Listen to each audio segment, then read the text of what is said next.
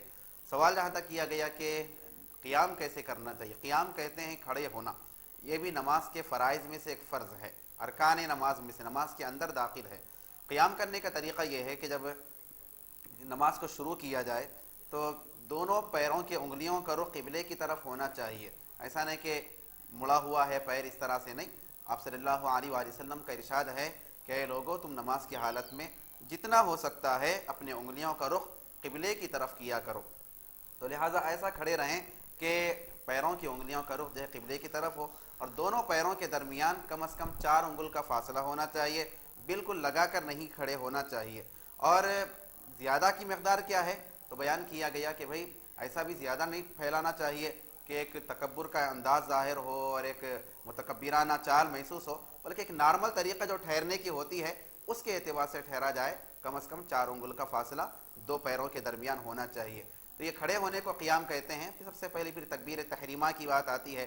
تکبیر تحریمہ کو تکبیر تحریمہ اس لیے کہتے ہیں کیونکہ یہ تکبیر کہتے ہی بہت سی وہ چیزیں جو حلال تھی وہ حرام ہو جاتی ہے، جیسے کھانا پینا ہے، گفتگو کرنا ہے، سلام کرنا ہے، سلام کا جواب دینا ہے، بہت سی چیزیں کہ جو حلال تھی تکبیر تحریمہ کہتے ہی کیونکہ حرام ہو جاتی ہے، اسی وجہ سے اس کو تکبیر تحریمہ کہتے ہیں۔ تکبیر تحریمہ کا طریقہ یہ بیان کیا گیا کہ سب سے پہلے اپنے دونوں ہاتھوں کو کانوں تک اٹھانا چاہیے، اور عورتوں کے لیے حکم یہ ہے کہ کاندھوں تک عورتیں اٹھائیں اپنے ہاتھوں کو، اور ہاتھ اٹھانے کے بعد پھر اللہ اکبر کہنا چاہیے۔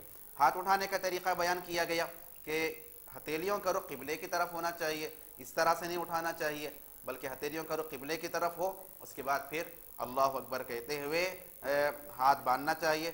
ہاتھ باندھنے کے بارے میں مسلک حنفی کے مطابق امام اعظم ابو حنیفہ رضی اللہ تعالیٰ عنہ کی جو تحقیق ہے احادیث شریفہ کی روشنی میں، اس کے مطابق دونوں ہاتھوں کو ناف کے نیچے باندھنا چاہیے، جیسا کہ ابو داؤد شریف کی روایت ہے۔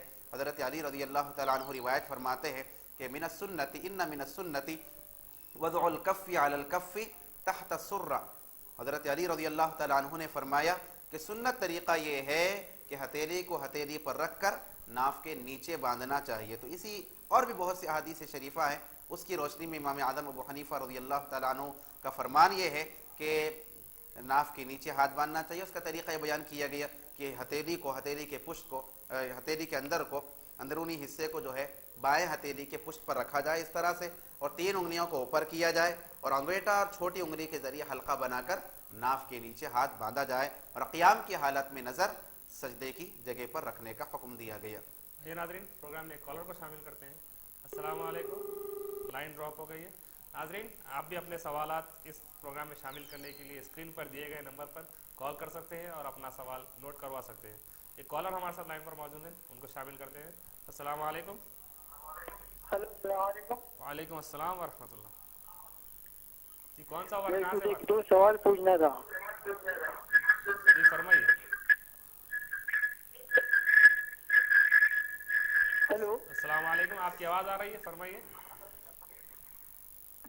تو یہ سوال تھا میرا کہ تراویح کی نماز اگر کہ مس ہو گئی جی تو کچھ ہو سکتا ہے ایسا روزے میں؟ جی، آپ اپنے ٹی وی کا آواز کم کر دیجیے۔ جی، جی فرمائیے۔ تراویح کی نماز اگر کہ روزے میں نہیں پڑھ سکے جی تو کچھ شکایت ہو سکتی؟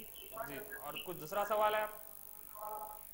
دوسرا سوال یہ ہے کیونکہ میرے بچے ایک بار روزہ رہے، جی پھر اس کے بعد سحری نہ کرے نہ نیت باندھے علماء۔ اچھا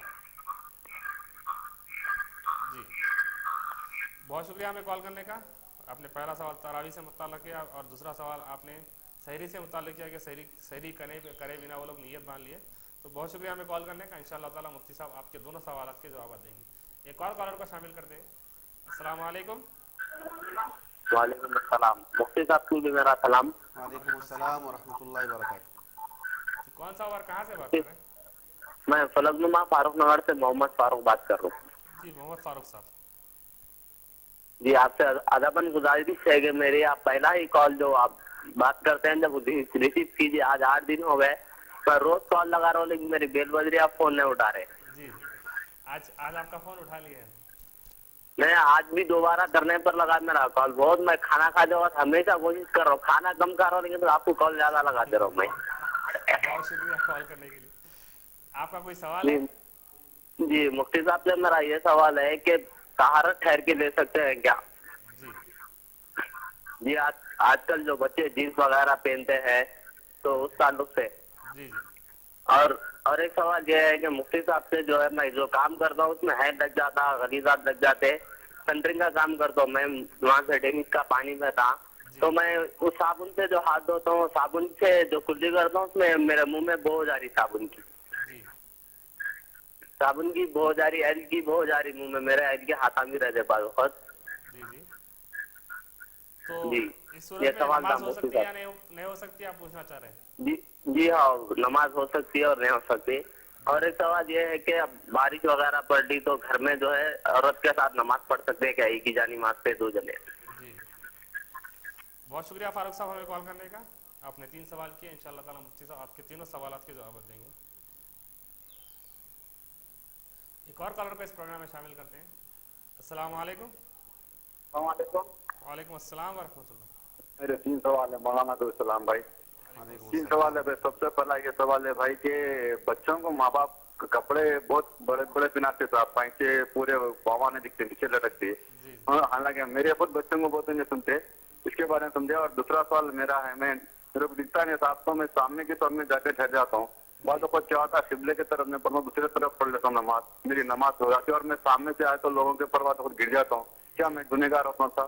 اور تیسرا سوال یہ ہے میرا کہ گھروں میں گڑیا وڑیا رکھتے, میرے بھی گھر میں بھی رکھتے تھے, میں ہاتھوں سے دیکھ کے بولا تو ہوتے بڑے بڑے پتلے, تو اس کے سامنے نماز ہوتی کیا بول کے سمجھائی. اللہ حافظ. بہت شکریہ صلاح الدین صاحب ہمیں کال کرنے کا. آپ نے 3 سوال کیے, انشاءاللہ تعالی مفتی صاحب آپ کے تینوں سوالات کے جواب دیں گے. ایک اور کالر کو شامل کرتے ہیں. السلام علیکم. ہیلو السلام علیکم. وعلیکم السلام ورحمۃ اللہ. آپ اپنے ٹی وی کا آواز کم کر دیں, لائن ڈراپ ہو گئی ہے.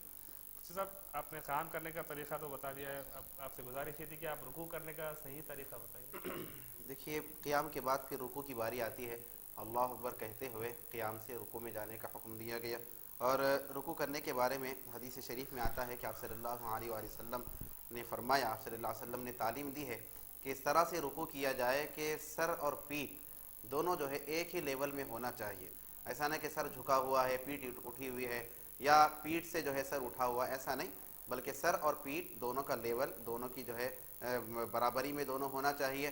حدیث میں آتا ہے کہ آپ صلی اللہ علیہ وآلہ وسلم اس طرح سے پشت کو پھیلا کر پیٹھ کو, اور اس طرح سے سیدھے طریقے سے آپ صلی اللہ علیہ وسلم اس طرح سے رکوع کرتے کہ اگر کوئی پانی اگر ڈال دیا جاتا تو پھر کھڑا رہ جاتا, بہہ کر نکل نہیں جاتا. اتنا آپ صلی اللہ علیہ وسلم اس قدر جو ہے تعلیم کے لیے امت کے لیے فرمائے کہ سیدھے طریقے سے رکوع کیا جائے. اور حکم یہ ہے کہ رکوع کی حالت میں دونوں ہاتھوں کی انگلیوں کو کھول کر گھٹنوں کو مضبوطی سے پکڑا جائے.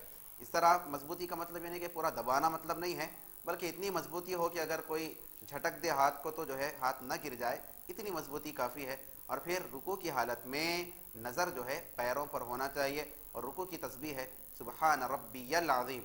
بہت سے لوگ ربی العظیم پڑھتے ہیں, ربی العظیم نہیں, سبحان ربی العظیم, کہ پاک ہے, پاکی ہے میرے رب کے لیے جو بڑی عظمت والا ہے. 3 مرتبہ کم از کم یہ تسبیح پڑھنا چاہیے, یا پھر 2 مرتبہ کا اضافہ کر کے 5 مرتبہ, 7 مرتبہ, 9 مرتبہ, 11 مرتبہ, اس طرح سے بھی تسبیح پڑھی جا سکتی ہے. خواتین کے لیے البتہ حکم یہ ہے کہ جب رکوع کریں گے تو اس طرح سے گھٹنوں کو دبانا کرنا اور زیادہ جھکنے کی زحمت نہیں کرنا چاہیے, بلکہ کیونکہ ان کے لیے پھر ہو سکتا ہے کہ تھوڑا بھی بے پردگی ہوگی, پیٹھ ظاہر ہو جائے گی یا سر کے بال ظاہر ہو جائیں گے, تو پھر نماز کے فاسد ہونے کا اندیشہ ہوتا ہے. ان کے لیے حکم یہ ہے کہ مضبوطی سے گھٹنوں کو پکڑنے کی ضرورت نہیں, بلکہ ہاتھوں کو اگر گھٹنوں پر رکھ لیں گی تو کافی ہو جائے گی. اور زیادہ جھکنے کرنے اس طرح کا عمل کرنے کی ان کو تاکید نہیں کی گئی, تاکہ سطر کا معاملہ جو ہے, پردے کا جو حکم ہے, اور کوئی یہ کہ جسم کا کوئی حصہ ظاہر نہ ہو جائے, اس کا زیادہ خاص خیال رکھا جائے. ایک کالر کو شامل کرتے ہیں. السلام علیکم. وعلیکم السلام ورحمۃ اللہ. جی کون سا اور کہاں سے بات کر رہے ہیں؟ اب میں بی بی کے چشمے سے بات کر رہا ہوں میں. جی جی صاحب کو میری طرف سے بہت بہت سلام. وعلیکم السلام ورحمۃ اللہ وبرکاتہ. ہم چشمے والوں کی یا فلک نما والوں کی خدمت خراب ہوئی ہے زیادہ تر جو ہے نا